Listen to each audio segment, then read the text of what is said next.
Everyone,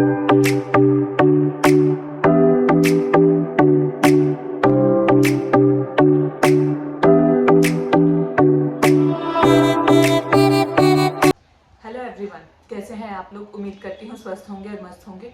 अब नवरात्रे अपने अंतिम चरण पर हैं। उम्मीद करती हूँ आप लोगों ने अष्टमी बहुत अच्छे से सेलिब्रेट की होगी और अब दशहरा आने वाला है। तो इस बार वैसे हमारे यहाँ महाअष्टमी होती है, लेकिन इस बार थोड़ा सा अनफॉर्चुनेट इंसिडेंट हो गया हमारी फैमिली में, जिसकी वजह से हम अष्टमी नहीं सेलिब्रेट कर रहे हैं। तो चलिए, अब मैं आज इस ब्लॉग में आपको बताऊंगी कि अब हमने जो ये दरबार लगाया था इसको हम किस तरह उठाते हैं और जो बचे हुए सामान है उसका हम क्या यूज़ करते हैं। इस तरह की छोटी छोटी चीज़ें यूज़ करके या इन टिप्स को फॉलो करके हम अपने एनवायरनमेंट को गंदा होने से भी बचाते हैं और साथ ही साथ अपनी चीज़ों को रिसाइकिल भी करते हैं। तो इस तरह की टिप्स मैं आपके साथ यूजली ब्लॉग्स में शेयर करती रहती हूँ। अगर आप मेरे चैनल को देख रहे हैं तो प्लीज़ प्लीज़ प्लीज़ मेरे चैनल को लाइक और सब्सक्राइब करना बिल्कुल ना भूलें। मैं इस चैनल पर डेकोर, गार्डनिंग और DIY रिलेटेड वीडियोज़ आपके लिए लाती रहती हूँ। मेरा ये चैनल आप अपनी फैमिली और फ्रेंड्स के साथ भी ज़रूर शेयर कीजिए। तो चलिए आज की वीडियो शुरू करते हैं। Let's start the video. तो सबसे पहले बात करते हैं इन जौ की। ये देखिए मेरे जौ ये इस बार कितने अच्छे हुए हैं। आमतौर पर मेरे ज़्यादातर ऐसे ही होते हैं और ऐसा कहा जाता है कि अगर माता रानी की कृपा आपके घर पर है तो आपके जौ बहुत अच्छे होते हैं। यूजुअली इन जौ को हम जो अब दशहरा आएगा उस पर भाई के कान पर रखते हैं और या फिर इनको थोड़ा सा निकाल कर आपका जो भी सेफ है या जहाँ भी आप अपनी धन संपत्ति वगैरह रखते हैं वहाँ पर इसको ज़रूर रखना चाहिए। ये बहुत अच्छे माने जाते हैं। तो इस तरह हम इसको, और थोड़े से ज्वारे जब हम सांझी को सहलाते हैं तो हम उसके साथ भी रखते हैं कि जब सांझी माता जाती हैं तो उनके साथ ये थोड़े से ज्वारे हमें रखने चाहिए।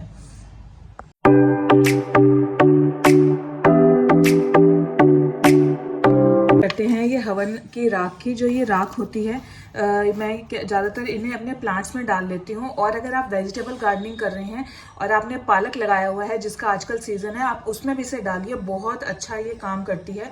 इसे नदी नाले में ना डालकर आप अपने घर में ही इसको यूज़ कीजिए। अगर आपके पास प्लांट्स नहीं है तो तुलसी वगैरह तो होगी, आप उसमें भी इसे डाल सकते हैं। ये बिल्कुल मिट्टी में मिल जाती है और बहुत अच्छा आपके प्लांट्स के लिए वर्क करती है। साथ ही हम अपने एनवायरनमेंट को भी सेव करते हैं। जो हमने चावलों के कलश के नीचे अष्टदल कमल बनाया था, वो जो चावल हैं वो हम दोबारा, ये चावल ये मानिए कि बहुत ज़्यादा शुद्ध हो गए हैं, बहुत ज़्यादा इनमें शक्ति आ गई है। तो इन्हें आप घर में ही यूज़ कीजिए। इन्हें आप या तो चावल बनाकर खा सकते हैं या फिर इनकी खीर बनाकर प्रसाद रूप में ग्रहण कर सकते हैं। इस तरह इन चावलों को भी हमें रीयूज़ कर लेना चाहिए। उसके बाद बात करती हूँ कलश की।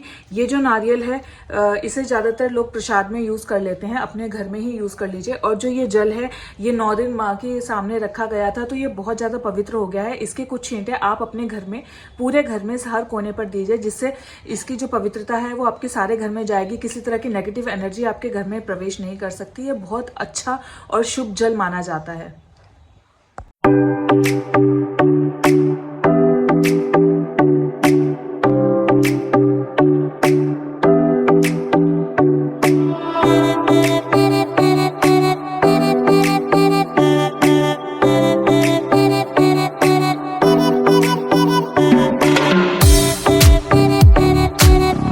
और ये पूजा में इस्तेमाल किए गए फूल मैंने आपको पहले भी अपनी वीडियोस में बताया है। मैं इनको जो गेंदे के फूल हैं मैक्सिमम इनको खोलकर इस तरह इनको अच्छे से खोल लीजिए और इनकी अलग अलग पंखुड़ियाँ करके आप किसी मिट्टी में डाल दीजिए। मैंने आपको दिखाया है इस तरह करके। तो ये जो है सीड्स का ही काम करते हैं और मैंने आपको दिखाया है कि मेरे गार्डन में इन्हीं गेंदों के फूल से कितने सारे गेंदे के प्लांट्स बन गए हैं और उसमें अब आगे नए फूल आने लगे हैं। तो इस तरह से हम कुछ टिप्स, छोटी छोटी टिप्स अगर हम फॉलो करेंगे तो हम अपने एनवायरनमेंट को गंदा होने से बचा सकते हैं। साथ ही जो हमारे रिचुअल्स हैं हम उनको भी बहुत अच्छे से फॉलो कर सकते हैं।